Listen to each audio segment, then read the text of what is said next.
بسم الله الرحمن الرحيم تبارك الذي بيده الملك وهو على كل شيء قدير الذي خلق الموت والحياة ليبلوكم أيكم أحسن عملا وهو العزيز الغفور الذي خلق 7 سماوات طباقا ما ترى في خلق الرحمن من تفاوت فارجع البصر هل ترى من فطور ثم ارجع البصر كرتين ينقلب إليك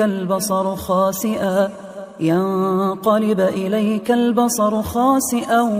وهو حسير ولقد زينا السماء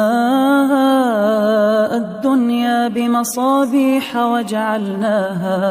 وجعلناها رجوما للشياطين وأعتدنا لهم عذاب السعير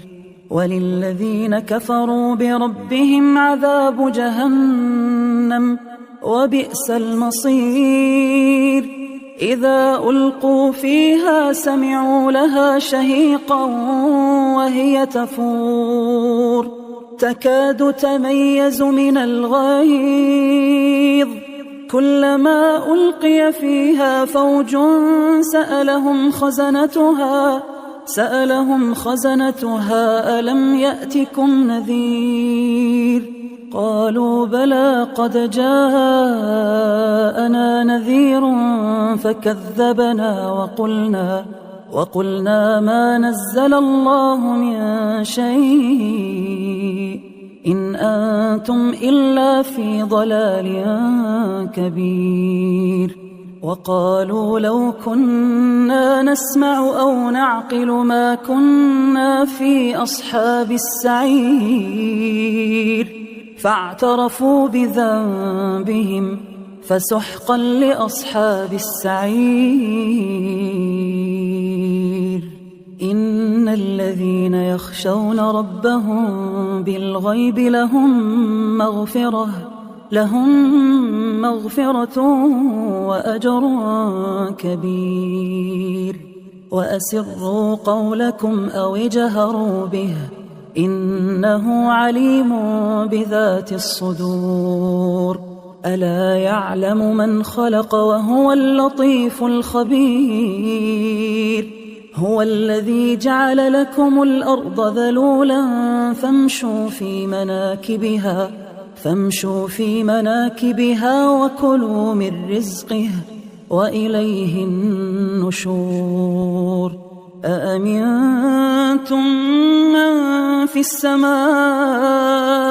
أن يخسف بكم الأرض فإذا هي تمور أم أمنتم من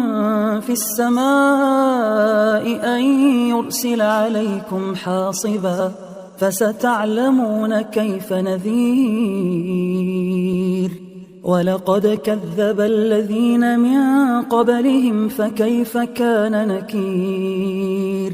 أولم يروا إلى الطير فوقهم صافات ويقبضن يمسكهن إلا الرحمن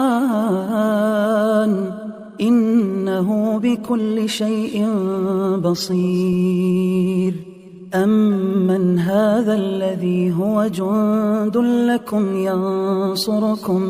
ينصركم من دون الرحمن إن الكافرون إلا في غرور أمن هذا الذي يرزقكم إن أمسك رزقه بل لجوا في عتو ونفور أفمن يمشي مكبا على وجهه أهدى أمن يمشي سويا على صراط مستقيم قل هو الذي أنشأكم وجعل لكم السمع والأبصار والأفئدة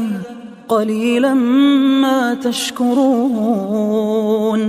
قل هو الذي ذرأكم في الأرض وإليه تحشرون ويقولون متى هذا الوعد إن كنتم صادقين قل إنما العلم عند الله وإنما أنا نذير مبين فلما رأوه زلفة سيئت وجوه الذين كفروا وقيل هذا الذي كنتم به تدعون قل أرأيتم إن أهلكني الله ومن معي أو رحمنا فمن يجير الكافرين من عذاب أليم قل هو الرحمن آمنا به وعليه توكلنا